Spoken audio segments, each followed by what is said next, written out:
Hey guys, Sage is here. So I'm just looking over the trailer for the new units, but we do have to discuss this because people are freaking out in the comments and all over the place over these new units. Well, mostly one unit. Granted, Deirdre is pretty cool too, but we do have to talk about Sigurd. But still, this video will not be containing any trivia for right now because, well, we just kind of don't.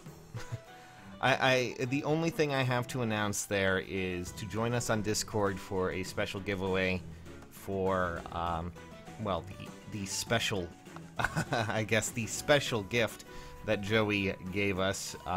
We will be giving that away on the Discord. It'll be featured there. For any of you who are new to Heroes, it would be a really great idea to try that out and try joining it. So, yes, that is what we're going to be talking about on the Discord. So if you want to be a part of that, feel free to do so. Okay, so outside of that, there are, of course, 3 new units in this, banner that's coming up. But, Genealogy of the Holy War, pretty big game. A lot of people love it, and outside of Tale 2 and Deirdre, we obviously have some units that are. I found it funny that people, last time I talked about power creep, a lot of you were like, "Oh God, there's no such thing as power creep." But now more than ever, it's quite obvious that we're getting units that are definitely designed to not only replace a lot of units, but also just outright do better. And of course, well, I love her art. I love all of this. I mean, Sigurd's pretty cool, and I definitely do agree that it's cool to see him in the game. But just looking at these abilities, it's kind of obvious that he seems to be. I don't know if this is like a ploy based on how he died in his game. Maybe it's a bit of an in-joke there. Because oh my God, he can't be barbecued if he has a bunch of resistance. I'm sorry if that was a spoiler for those who don't know, but yeah. I'm just gonna say spoiler. Sigurd gets he gets barbecued by Arvis. So yes. Of course, naturally we now see that he definitely seems to be a very anti-magic character. In fact, he is probably the premier anti-magic character, if this is anything to go on, because of course his weapon grants plus 3 res, and if he's attacked by magic, the first attack is gonna deal 50% less damage, which is outrageous. And then of course you add in Crusader's Ward, which means that any consecutive attacks after the first will also do less damage as well. So he is basically a Choose Your Legends character. Does that mean he's going to have the stats of a Choose Your Legends character? For those who don't know, the 2 characters that technically won, Lynn, mostly, they didn't have. I don't think she was actually affected by the typical BST, stat decrease when you have a Cavalier unit.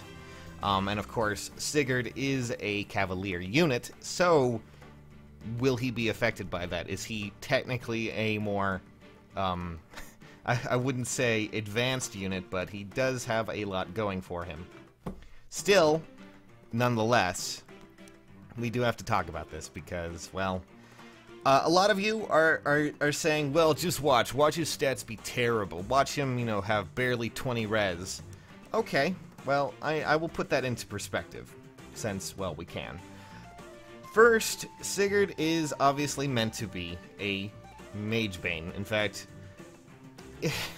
even if he were to have 20, let's say he has 20 res, even with his Divine Turfing, this means that he has a variety of options available to him.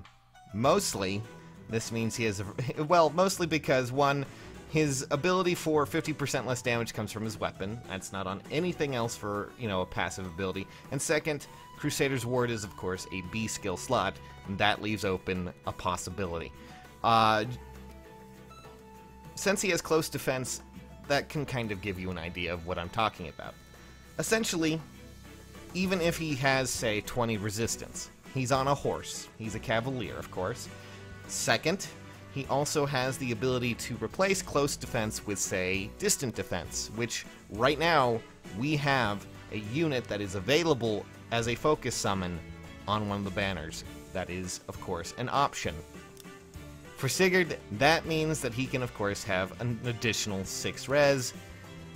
You know, also, of course, the defense, but still 6 res. And if you happen to have a seal, you also get an additional amount there. Distant defense seal, you can upgrade that to 3, get, you know, 12 plus res and defense, because, of course, these do stack. Essentially, we can negate most of those problems that would arise if he has low res.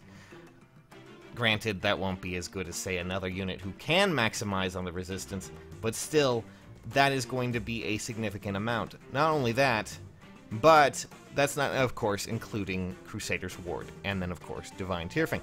To give you an example, if he has an amount, a significant amount of resistance, he could potentially tank Reinhardt because of his negating abilities. 50% less damage from the first initial hit, and then, of course, 80% from the next. This is a... You know, we've been talking about how the meta's been changing, and how now that we have Sacred Seals that negate damage, and how we've been seeing a lot more of these abilities that consecutive hits are being punished because, well, you know, they were...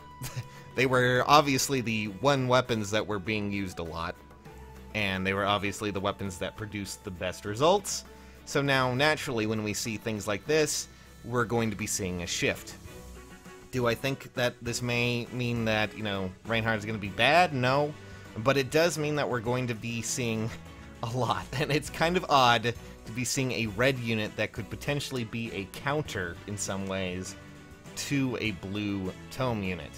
Which, you know, I didn't think I would ever see in my days, but... You know, that's just a very odd thing. And we're not even counting, you know, the other big counter in the, you know, in the banner right now. Of course, the Green Tome unit, his wife.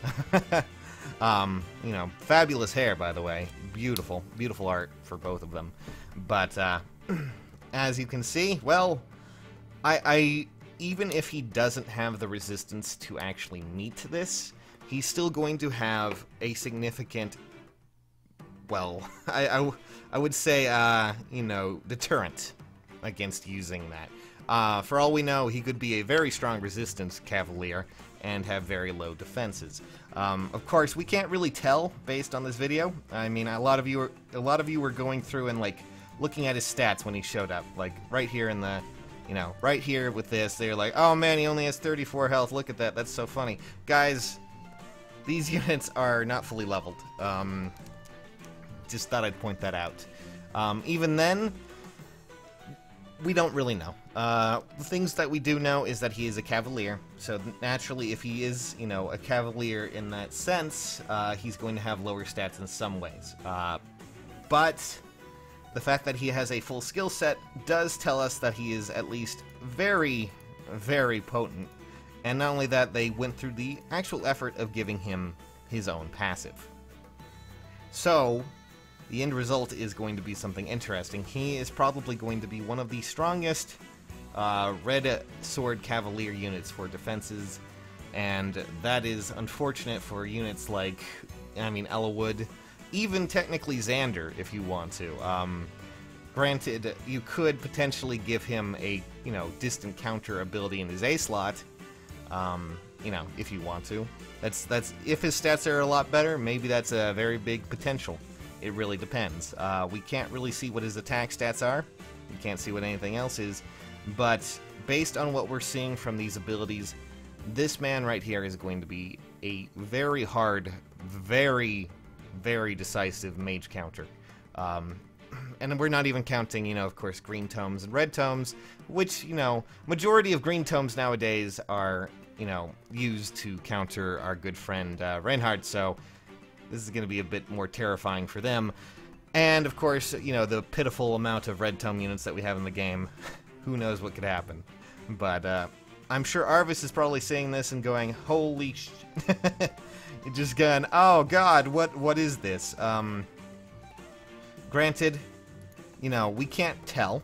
He may very well be, but at the instant we see his stats, we're going to go through that. But I don't think people should be trying to play it off as, oh hey, he's going to have low stats, he has great passives. That's typically not the case. I mean, this is going to be interesting. The next few days are going to be very weird as we see these stats, but I need people to understand that just because he has strong passives does not necessarily correlate to lower stats. There's a reason why Brave Ike is such a big thing nowadays. There's a reason why Bravelyn is such a prevalent thing nowadays.